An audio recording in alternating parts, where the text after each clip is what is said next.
ಅಂತ ಹೇಳ್ತೀನಿ, ನೀವು ಹಾಗೆ ಓಂ ಶಕ್ತಿ ಹೇಳಿ. ಓಂ ಶಕ್ತಿ ಹೇಳ್ಬೇಕಾದ್ರೆ ಬೆನ್ನೆಲ್ಲ ಗೂಮ್ ಥರ ಇರಬಾರ್ದು, ಸ್ಟ್ರೈಟ್ ಇರಬೇಕು. ವಿದ್ಯಾರ್ಥಿ ಅಂದ್ರೆ ಹಿಂಗಿರ್ಬೇಕು, ಸ್ಟ್ರೈಟ್ ಇರಬೇಕು. ಇನ್ನು ಪೋಷಕರು ಮಕ್ಕಳನ್ನು ಸಾಕಿ ಸಾಕಿ ಬೆಂಡಾಗಿದ್ವಿ ಅನ್ಬಾರ್ದು, ಅವ್ರ ಬೆನ್ನು ನೆಟ್ಟಿಗೆ ಇಟ್ಕೋಬೇಕು, ಅವರು ನೇರವಾಗಿರ್ಲಿ. ಈಗ ನಾನು ಹೇಳಿದ 3 ಸರಿ ಹೇಳಿ. ಓಂ ಶಕ್ತಿ.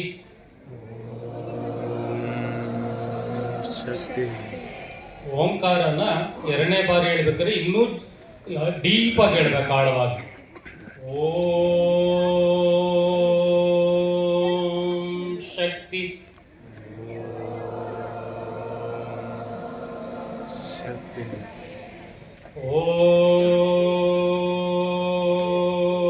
ಓಂ ಶಕ್ತಿ.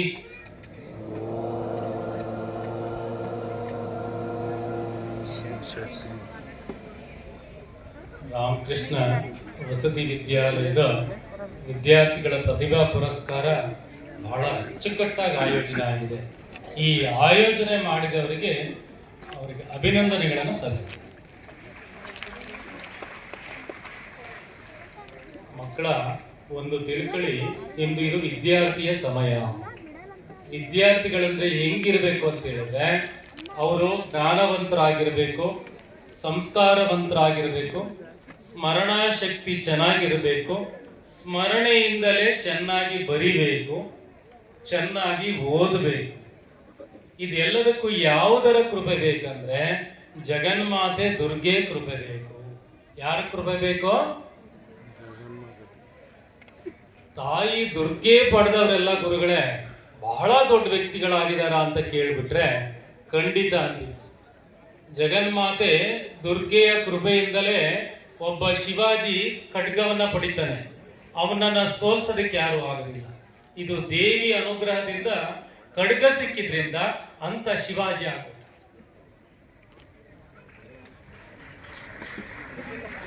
ಇನ್ನ ರಾಮ್ ಪ್ರಸಾದ ಅಂತ ಮಹಾನ್ ತಾಳಿ ಭಕ್ತ ಇದ್ದ, ಅವನು ಹಾಡು ಹೇಳ್ತಾ ಇದ್ರೆ ಕಾಶಿಯಲ್ಲಿರ್ತಕ್ಕಂತಹ ಅನ್ನಪೂರ್ಣೇಶ್ವರಿ ಬಂದು ಅವನ ಹಾಡುಗಳನ್ನ ಕೇಳಕ್ ಬರ್ತಾ ಇರ್ತಾರೆ.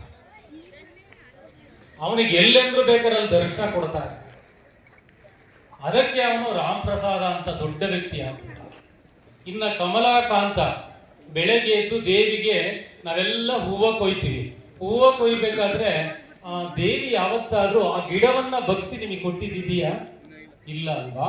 ಆದ್ರೆ ಕಮಲಾಕಾಂತನಿಗೆ ಆ ಹೂವು ಸಿಗಲಿ ಅಂತೇಳಿ ಆ ಗಿಡಗಳನ್ನೆಲ್ಲ ಹತ್ರ ತಂದು ದೇವಿ ಕೊಡ್ತಾ ಇರ್ತಾಳೆ. ಅದರಿಂದ ಅವನು ಹೂವುಗಳನ್ನ ಕಿತ್ತು ತಾಯಿಗೆ ನೇರವಾಗಿ ಆಗ್ತಾ ಇರ್ತಾನೆ ನೋಡಿ. ಇನ್ನ ದೇವಿಯನ್ನ ಆರಾಧನೆ ಮಾಡಿ ಮಾಡಿ ಮಾಡಿ ಎಲ್ಲರೂ ಅವ್ರ ಹತ್ರ ಬರೋಂಗ ಆಗ್ತಾರೆ. ಅವರು ಲೋಕ ವ್ಯಾಖ್ಯಾತರಾಗ್ತಾರೆ. ಅವ್ರು ಯಾರು ಅಲ್ಲ, ಶ್ರೀರಾಮ ಕೃಷ್ಣರು. ಫಾರಿನಲ್ಲಿ ಯಾವಾಗ್ಲೂ ಒಬ್ಬ ಲೇಡಿ ಬರ್ತಾ ಇರ್ತಾಳೆ. ನಡುರಾತ್ರಿ ಎದ್ದು ಈ ಸ್ವಾಮೀಜಿಗಳೇನು ಒಬ್ಬ ಲೇಡಿ ಹತ್ರ ಮಾತಾಡ್ತಾ ಇರ್ತಾರೆ ಅಂತ ಕೇಳ್ತಾರೆ. ಒಂದ್ ದಿವಸ ಬೆಳಗ್ಗೆ ಎದ್ದು, ಸ್ವಾಮೀಜಿ ನೀವು ಕರೆಕ್ಟ್ ಆಗಿ ರಾತ್ರಿ 2 ಗಂಟೆಗೆ ಎದ್ದು ಬಿಟ್ಟು ನೀವು ಯಾರೋ ಹೆಂಗಸಿನ ಜೊತೆ ಮಾತಾಡ್ತಾ ಇರ್ತೀರ, ನಿನ್ನ ಹತ್ರ ಹೇಳ್ತೀನಿ ಕೇಳಮ್ಮ ಒಂದು ಗುಟ್ಟಾಗಿ ಅಂತ. ಏನು ಅಂತ, ಆ ಮುದುಕ ಸಾಯಬೇಕಾದ್ರೆ ಅಂದ್ರೆ ರಾಮಕೃಷ್ಣ ಪರಮಹಂಸರು ಹೇಳೋದು, ಸುಮ್ಮನೆ ಇರ್ಲಿಲ್ಲ, ತನ್ನ ಒಳಗಿನ ಕಾಳೆಯನ್ನ ನನ್ನಲ್ಲಿ ಬಿಟ್ಬಿಟ್ಟು ಅವಳು ರಾತ್ರಿ 2 ಗಂಟೆಗೆ ಎದ್ದು ನಾನು ಹೇಳಿಲ್ಲ ಅಂದ್ರೆ ಚಾಟಿ ಕಡೆ ಹೊಡಿತಾಳೆ. ಅವಳು ಡಿಕ್ಟೇಟ್ ಮಾಡ್ತಾಳೆ ನನಗೆ ನಾಳೆ ಏನು ನೀನು ಹೇಳ್ಬೇಕು ಅಂತ. ಅದನ್ನೇ ನಾನು ಕಣಮ್ಮ ಬೆಳಿಗ್ಗೆ ಹೇಳೋದು ಅಂತ. ಅಲ್ಲಿಗೆ ದುರ್ಗೆ ಆರಾಧನೆ ಮಾಡಿದ್ರೆ ಏನಾಗ್ತಾರೆ? ಲೋಕ ವಿಖ್ಯಾತರಾಗ್ತಾರೆ. ಮಕ್ಕಳ, ನಾನು ನಿಮ್ಗೆ ಏನ್ ಹೇಳ್ತೀನಿ ಅಂದ್ರೆ, ನಾವು ಸ್ವಯಂ ನಿಯಂತ್ರಣದಲ್ಲಿ ಇಲ್ಲ. ಅರ್ಥ ಆಯ್ತಾ? ನಹಿ ಜ್ಞಾನೇನ ಸದೃಶಂ ಅಂದ್ರೆ ಜ್ಞಾನವಿಲ್ಲದೆ ಇದ್ರೆ ನಾವೆಲ್ಲ ಪಶುಗಳು ಸಮಾನ. ಜ್ಞಾನವಂತರಾಗ್ಬೇಕಂದ್ರೆ ಭಗವತಿಯ ಸ್ಮರಣೆಯನ್ನ ಮಾಡಬೇಕು, ಅವಳಿಗೆ ಶರಣಾಗ್ಬಿಡ್ಬೇಕು. ಏನ್ ಗುರುಗಳೇ ಹೊಸ ವಿಷಯ ಹೇಳ್ತಿದ್ರಲ್ಲ ನಿಮ್ಮಂತಿದ್ರೆ, ಇದು ಹೊಸ ವಿಷಯ ಅಲ್ಲ. ಈ ಬ್ರಹ್ಮಾಂಡವನ್ನ ಸೃಷ್ಟಿ ಮಾಡಿದವಳು ಯಾರು? ಜಗನ್ಮಾತೆ. ಅದಕ್ಕೆ ಅವಳಿಗೆ ಏನಂತ ಕರೀತಾರೆ ಅಂದ್ರೆ ಕಾಸ್ಮಸ್ ಬಾಸ್, ಅಂದ್ರೆ ಬ್ರಹ್ಮಾಂಡದ ನಾಯಕಿ ಅಂತ. ಕೇವಲ ಮನುಷ್ಯರು ಮಾತ್ರ ಅಲ್ಲ, ಇಲ್ಲಿ ಸೃಷ್ಟಿಯಾಗಿರ್ತಕ್ಕಂಥ ಪಶು ಪಕ್ಷಿ ಎಲ್ಲವೂ ಕೂಡ ಅವಳ ಮಾತನ್ನೇ ಕೇಳಬೇಕು, ಅವಳ ನಿರ್ದೇಶನದಂತೆ ಹೋಗ್ಬೇಕು. ಯಾರು ಜಗನ್ಮಾತೆಯ ಆದೇಶವನ್ನ ಉಲ್ಲಂಘನೆ ಮಾಡ್ತಾರೋ ಅವರು ನಿರ್ನಾಮ ಆಗ್ಬಿಡ್ತಾರೆ. ಮದಕರಿ ನಾಯಕನಿಗೆ ಹಿಂಗೆ ಆಯ್ತು. ರಣರಂಗ ಭೂಮಿ ಬಂದ್ಬಿಟ್ಟಿದೆ, ದೇವಿ ಪ್ರಸಾದ ಕೇಳ್ತಾನೆ, ಅಮ್ಮ ನಾನು ಈ ರಣರಂಗಕ್ಕೆ ಹೋಗ್ಬೇಕು, ನಿನ್ನ ಪ್ರಸಾದ ಕೊಡಮ್ಮ ಅಂತೇಳಿ. ಅವಳು ಕೊಡದೇ ಇಲ್ಲ ಪ್ರಸಾದ. ಆದ್ರೆ ಇವನ ಒಳಗಿನ ಕೆಚ್ಚು, ನಾನು ಈ ದೇಶ ವಿರೋಧಿಗಳನ್ನ, ನಾಡದ್ರೋಹಿಗಳನ್ನ ಸದ್ಬಡಿಬೇಕು ಅಂತೇಳಿ ನಾನು ಹೋಗೇ ಹೋಗ್ತೀನಿ ಅಂತ ಹೋಗ್ತಾನೆ. ಅವನು ಹೋಗಿ ಕಿಚ್ಚೇನೋ ಸರಿ, ಆದ್ರೆ ರಣರಂಗ ಭೂಮಿಯಲ್ಲಿ ವೀರ ಮರಣವನ್ನಪ್ತಾನೆ. ಅವನಿಗೆ ಗೆಲುವು ಬರೋದಿಲ್ಲ. ಯಾಕೆ ಅಂದ್ರೆ ಜಗನ್ಮಾತೆ ಅನುಗ್ರಹ ಇಲ್ಲ. ನಾವು ಅನ್ಕೊಂಡಿರುವ ನಮ್ಮೊಳಗೆ ಶಕ್ತಿ ಎಬ್ಬರಿಸ್ಕೊಳ್ಳಿ, ನಿಮ್ಮ ಆಂತರಿಕ ಚೈತನ್ಯವನ್ನ ಬಡದೆಬ್ಸ್ಕೊಳ್ಳಿ ಅಂತ. ಈ ಆಂತರಿಕ ಚೈತನ್ಯವಾದರೂ ಯಾವುದು? ನೀವು ಒಂದ್ಸರಿ ಕುತ್ಕೊಂಡು ಯೋಚನೆ ಮಾಡಿ, ಹೂ ಆಮ್ ಐ, ನಾನು ಯಾರು? ಆತ್ಮ ಅಂತೀರಂತ ಇಟ್ಕೊಳ್ಳಿ.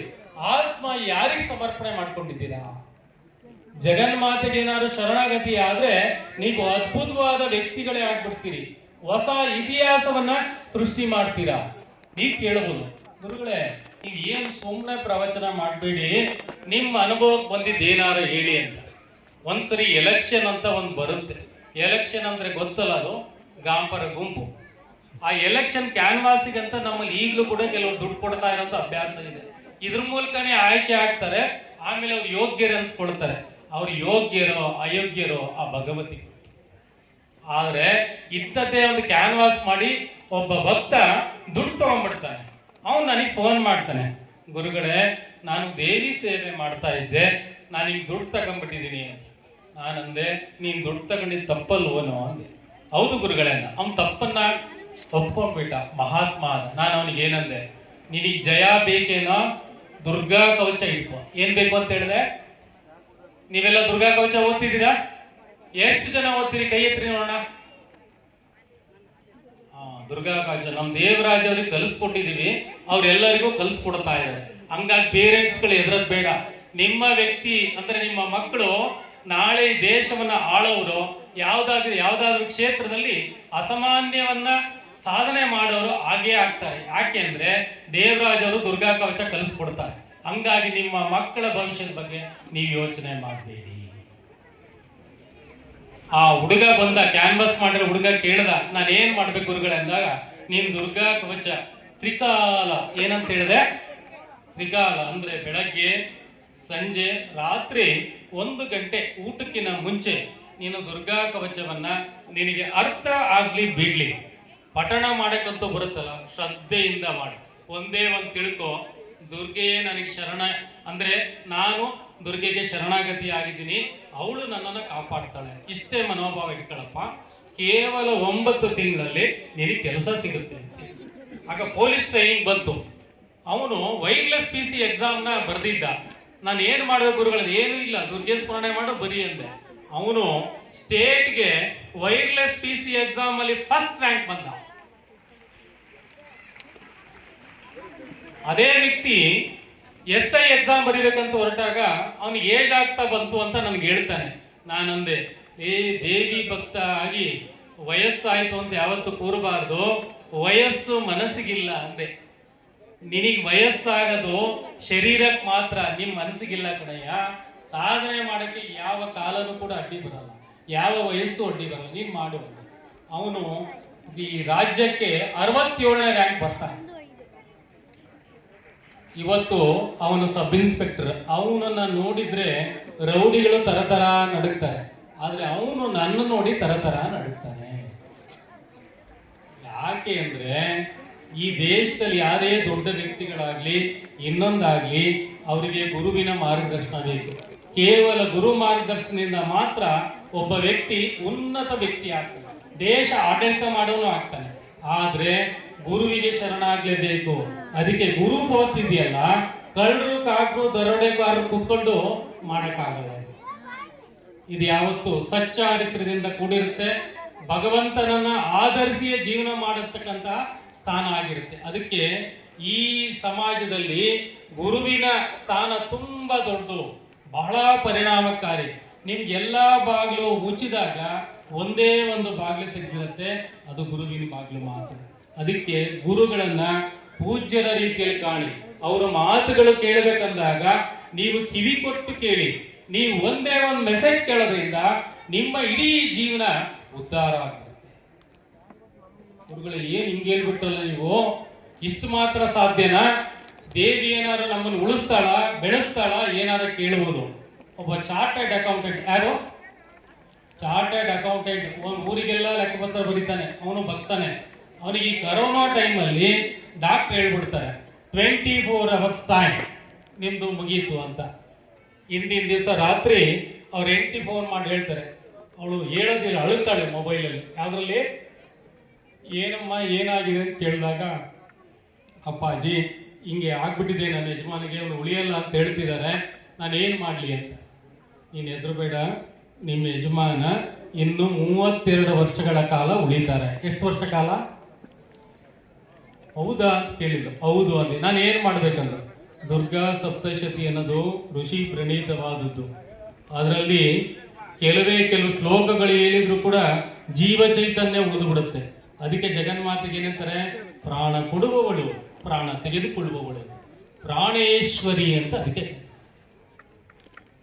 ಆಯ್ತು ಗುರುಗಳು, ಯಾವ್ಯಾವ ಶ್ಲೋಕ ಹೇಳ್ಬೇಕಂದ್ಲು ನಾನು ಹೇಳ್ಕೊಟ್ಟೆ. ಅದ್ರಲ್ಲಿ ಒಂದು 4 ಸಾಲಿದೆ, ಅದನ್ನ ನಾನು ಹೇಳ್ಕೊಡ್ಲಾ?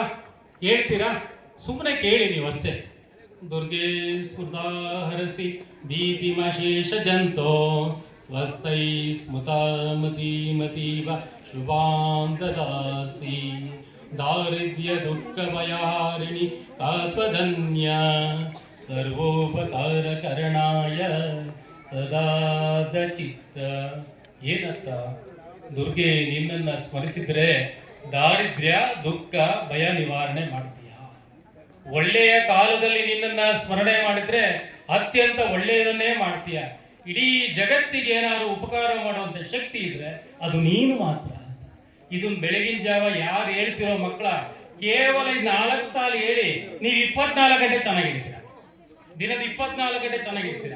ಅದರಲ್ಲೂ ದುರ್ಗಾ ಕವಚ ಹೇಳಿದ್ರಿ ಅಂತ ಹೇಳಿದ್ರೆ, ಅದು ಒಬ್ರು ಹೇಳಿದ್ರೆ ಗಂಡ ಹೇಳಿದ್ರೆ ಹೆಂಡತಿ ಮಕ್ಕಳನ್ನ ಕಾಪಾಡುತ್ತೆ, ಹೆಂಡತಿ ಹೇಳಿದ್ರೆ ಗಂಡ ಮಕ್ಕಳನ್ನ ಕಾಪಾಡುತ್ತೆ. ಮಕ್ಕಳೇನಾದ್ರು ಶ್ರದ್ಧೆಯಿಂದ 3 ವರ್ಷಗಳ ಕಾಲ 3 ಬಾರಿ ಹೇಳಿದ್ದೆ ಆದ್ರೆ ಅವರು ಅಂದುಕೊಂಡಂತ ಗುರಿಯನ್ನ ಸಾಧಿಸ್ತಾರೆ. ಅವ್ರಿಗೆ ಯಾವ ಮಾರ್ಗದರ್ಶನ ಅಗತ್ಯವಿಲ್ಲ. ದುರ್ಗೆ ಅವರಿಗೆ ಜಯವನ್ನ ಕೊಟ್ಕೊಡ್ತಾಳೆ. ಇಂಥ ಸಾಲನ್ನ ಹೇಳಿದ ಮೇಲೆ ಆ ತಾಯಿ ಅವರು ದಿನನಿತ್ಯ ಸುಮಾರು 15 ದಿವಸ ಕಾಲ ಈ ಸ್ತೋತ್ರವನ್ನು ಹೇಳ್ತಾರೆ. ಈ ಚಾರ್ಟೆಡ್ ಅಕೌಂಟ್ ಬದುಕು ಉಳಿತಾನೆ ತಾಯಿಯ ಕೃಪೆಯಿಂದ. ಆದ್ರೆ ಇವತ್ತು ನಮ್ದೆಲ್ಲಾ ಚಾರಿಟೇಬಲ್ ಟ್ರಸ್ಟ್ ನೋಡ್ಕೊಳ್ತಾ ಇರೋದು, ಆ ಚಾರಿಟೇಬಲ್ ಟ್ರಸ್ಟ್ ಅಕೌಂಟ್ ನೋಡ್ಕೊಳ್ತಾ ಇರೋದು ಈ ಚಾರ್ಟೆಡ್ ಅಕೌಂಟೆಂಟ್. ಅಲ್ಲಿಗೆ ಯಾರು ಉಳಿಸಿದ್ದು? ದುರ್ಗಾ ಕವಚ. ದುರ್ಗೆ ಕಣ ನಮ್ಮನ್ನು ಉಳಿಸೋದು.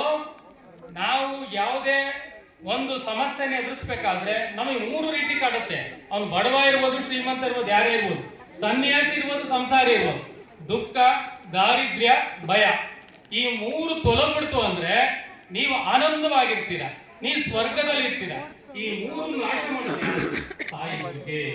ಅದಕ್ಕೆ ನಾನು ಹೇಳ್ತೀನಿ, ನೀವು ಎಲ್ಲೇ ಹೋಗಿ ದುರ್ಗಾ ಕವಚ